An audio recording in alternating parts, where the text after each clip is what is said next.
Le Nouvel Esprit Public, Philippe Meyer, bonjour. Bonjour, merci de nous avoir rejoints pour ce nouveau BADA, ce nouveau supplément. Si c'est pour la culture, on a déjà donné, supplément qui nous permet aujourd'hui de rencontrer Arnaud Saïté. Arnaud Saïté, bonjour. Bonjour. Je ne sais pas comment vous définissez votre profession, marinier ? Je dis plutôt pénichard, moi, ou serial noceur, en fait. Alors, vous êtes l'animateur, l'un des propriétaires et l'animateur principal d'une activité artistique, de plusieurs activités artistiques qui ont lieu à bord d'une péniche. Cette péniche s'appelle le Marcounet, elle est amarrée à Paris, non loin du pont Marie, en face de l'île Saint-Louis. Et est-ce que vous pouvez nous dire quelle est l'histoire de cette péniche et comment elle est arrivée là ? C'est une péniche qui était déjà transformée il y a très longtemps par Marc Barberena, c'est pour ça que ça s'appelle le Marcounet. On a gardé le nom, voilà. Pendant pas mal de temps, elle a été exploitée à Paris, elle est partie à Chalon-sur-Saône. Et on a appris que le bateau était en vente très très peu de temps avant la mise en vente. Donc il a fallu être très très réactif. Le bateau était à Chalon, le projet était de le racheter, de le ramener à Paris. Ce qui était quand même très très risqué parce qu'on n'avait pas de place à ce moment-là. Les collègues qui ont eux aussi des péniches, qui travaillent dans l'événementiel, etc., m'ont dit « mais t'es fou, nous ça fait 10 ans qu'on attend d'avoir une place fixe ». Et finalement on a eu beaucoup de chance, quoi. Bon, une chance qu'on a provoquée parce qu'on a beaucoup travaillé sur le projet. Donc le projet tenait la route. Alors justement, qui attribue les places des péniches ? C'est la municipalité, c'est l'autorité du port ? C'est Port de Paris. Port de Paris qui s'appelle maintenant Aropa parce qu'ils ont créé un axe Seine du Havre à Rouen, Paris, quoi. Et de Chalon-sur-Marne, Non, sur Saône. De Chalon-sur-Saône à Paris, comment arrive-t-on avec sa péniche ? On se met derrière la barre et puis... Alors, là pour le coup, c'est un professionnel qui a remonté le bateau, d'autant qu'à l'époque, j'avais pas encore le permis grande plaisance, j'avais que le permis fluvial. Et puis ça a été quand même très très long.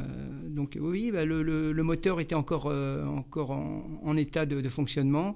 C'est un bateau qui est de 1925 et le moteur aussi, et pas de problème, quoi. Ce sont les péniches Fraissinet, c'est ça qu'on appelle les péniches Fraissinet ? Ouais. Oui, alors elles ont un dessin qui est particulièrement élégant, je trouve. Enfin, oui, elles font partie de l'histoire un petit peu, elles s'intègrent très très bien dans Paris, donc tout ça a du sens.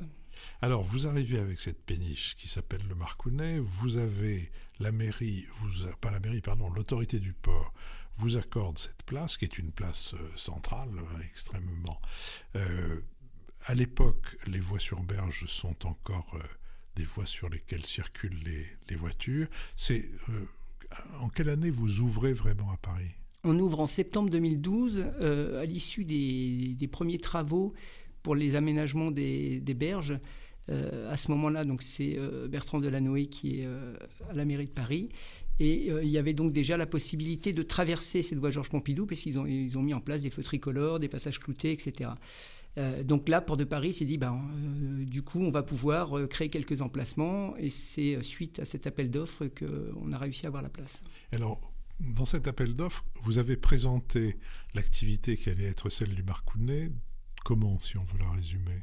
Le gros projet, c'était vraiment de partager des choses qu'on aime avec des gens qui nous correspondent. Donc, au niveau culturel, c'était un peu l'esprit FIP, avec beaucoup de jazz, un peu de musique du monde, un petit peu de funk, un peu de blues. Voilà, c'était au départ assez éclectique. Et petit à petit, ça s'est de plus en plus spécialisé vers le jazz, mais on a quand même de temps en temps un peu de chansons françaises, un peu de musique classique, voilà. Le projet, c'était vraiment ça, c'était de se dire, il y a plein d'endroits qui se ressemblent dans Paris, avec des DJ, de la musique enregistrée. Nous, on voulait vraiment que ce soit axé sur le live, quoi. Alors, vous-même... quel est en dehors, vous êtes aujourd'hui le principal animateur, je l'ai dit, et l'un des propriétaires de cette péniche, mais vous avez vous-même une histoire artistique. Alors oui, je joue, je suis vraiment passionné par la musique, hein. Ça fait très longtemps que je joue de la guitare dans un petit groupe de jazz manouche. Bon, je reste à ma place, hein, je ne fais que la pompe, c'est-à-dire la guitare rythmique. Et comme pour les associés du Marcounet, pour les musiciens avec qui je joue, c'est pareil. J'essaye toujours de m'entourer de gens bien meilleurs que moi, ce qui permet de bien s'éclater, quoi. Alors, c'est un cabaret. C'est un cabaret dans le sens le plus large du mot. Je dis cabaret parce que je fais dans ma tête en tout cas référence au cabaret de l'après-guerre, au cabaret de la Libération, où l'on entend de tout, où l'on entend Miles Davis et on entend les frères Jacques et on entend Philippe Noiret et Robert Darras et Jean-Pierre Darras, pardon. Donc c'est pas la palette d'activités artistique que présente votre péniche n'est pas aussi large que ça, mais elle peut l'être d'une certaine manière. Il suffit de vous convaincre, de taper à la porte au bon moment et de vous convaincre de l'intérêt d'un projet. C'est aussi un restaurant et un bar.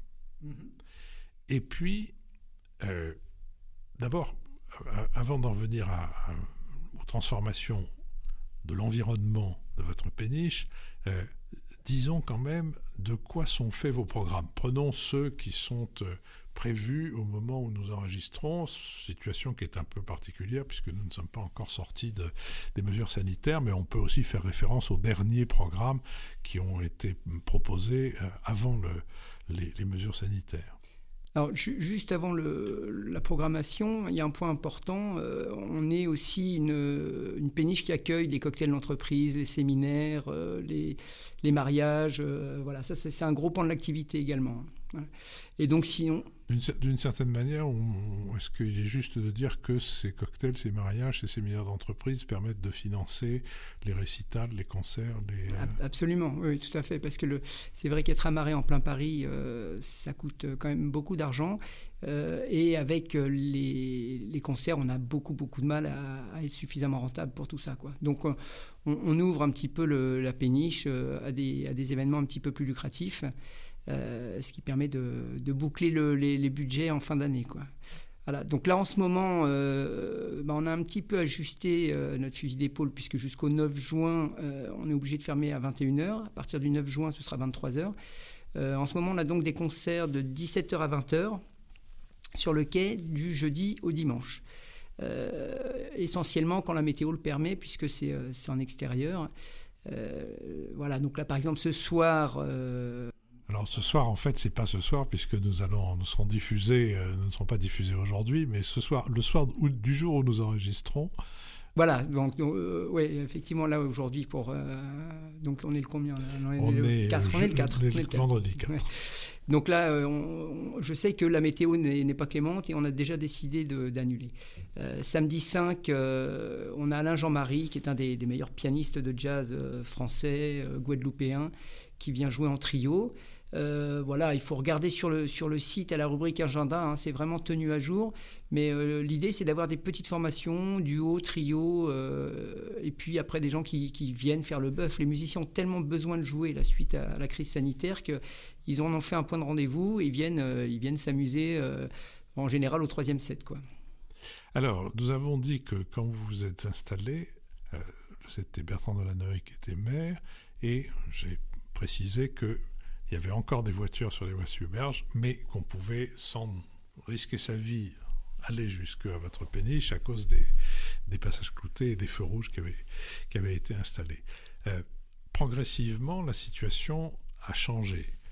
Qu'est-ce que vous retenez de ces changements et qu'est-ce que ça a apporté à votre activité ? Alors, au tout début, hein, même si effectivement c'était possible de traverser, etc., pendant 3 ans, les 3 premières années de l'activité, les gens n'arrêtaient pas de m'appeler en disant « Mais comment on fait pour venir chez vous ? C'est la voie Georges Pompidou, etc. » Donc, il n'y avait pas eu énormément de communication sur ces aménagements. Il y avait ensuite le mois de Paris-Plage, qui était de mi-juillet à mi-août, où là, il n'y avait pas de voiture non plus sur la voie Georges Pompidou, ce qui nous apportait vraiment beaucoup de passages et un moment de répit, parce que les voitures et particulièrement les motos, c'était vraiment super bruyant, quoi. Donc se marier sur un bateau en plein Paris, même si le cadre est très joli, avec les voitures à côté, c'était quand même un petit peu moins attractif. Et effectivement, en 2016, Anne Hidalgo a décidé de piétonniser les voies sur berge. Et là, ça nous a permis de développer vraiment l'activité, d'avoir une très très jolie terrasse de mai à octobre. Et bon, clairement, ça nous a retiré une grosse épine du pied, hein, parce que le site, même en hiver, est beaucoup plus calme et plus attractif. Et puis en été, on a une terrasse sublime qui est un vrai café-concert à ciel ouvert, quoi. Est-ce que ça vous a amené à accueillir d'autres activités, d'autres types de musique Alors, on a développé aussi les balles swing, par exemple, où là, les gens carrément dansent sur la route. Donc, on a vraiment l'impression d'une fête de village. C'est vraiment très agréable. C'est paisible tout le long de la journée. Et puis, voilà, il y a de temps en temps des temps forts avec des balles salsa, des balles swing, et puis les concerts le soir. On s'arrête à 21h quand les horaires vont reprendre d'une façon normale. On s'arrête à 21h pour essayer de ne pas trop perturber les voisins et de s'intégrer dans le quartier. Et après, c'est toujours possible d'écouter de la musique, mais à l'intérieur du bateau, quoi.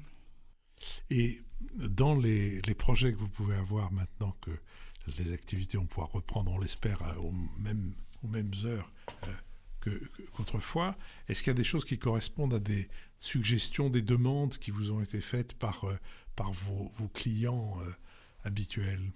Oui, il y a plein de clients qui souhaiteraient un peu plus de soirées dansantes avec des DJ, des choses comme ça. Mais bon, on a envie de garder l'identité du bateau. Donc on est plutôt ouvert sur des spectacles vivants, quoi. Alors on fait des choses un peu différentes parfois. Il y a des pièces de théâtre qui ont déjà eu lieu. Il y a à quoi je peux penser ? Il y a eu aussi des salons du vin. Bon, est-ce qu'on peut encore parler de culture ? Je pense que oui, hein, ça fait partie de la culture française. Il y a eu des expos photos. Voilà. Donc l'idée, c'est ça, c'est d'être un lieu qui accueille le plus de choses différentes, de façon à créer l'événement et à faire venir les gens chez nous. Ce dont on se rend compte, c'est quand on a une brasserie en haut, si on est bien placé, on ouvre la porte et les clients rentrent. Sur un bateau, il faut tout le temps créer l'événement pour les faire venir jusqu'à nous. Alors maintenant, avec les terrasses, quand il fait beau, la terrasse se remplit toute seule, c'est sûr. Mais le bateau, le reste du temps, automne-hiver notamment, il faut tout le temps créer des choses, quoi. Alors je peux témoigner que vous ne reculez devant aucune suggestion, puisque le Marcounet, il y a 3 ans, a accueilli le Nouvel Esprit Public pour une émission en public un dimanche où l'école alsacienne ne pouvait pas nous recevoir, et que donc, à côté de quelques jazzmen qui méritent d'être entendus, à côté de quelques chanteurs, etc., nous avons aussi pu être accueillis sur le Marcounet. Arnaud Saïté, je vous remercie. Je rappelle donc que votre péniche s'appelle le Marcounet, qu'elle est installée en face de l'île Saint-Louis, à côté du Pont-Marie, et que d'ici peu, elle jouira de sa terrasse et de la possibilité la nuit, enfin le soir en tout cas, de présenter ses spectacles à l'intérieur de la péniche. Arnaud Saïté, merci beaucoup. Merci Philippe.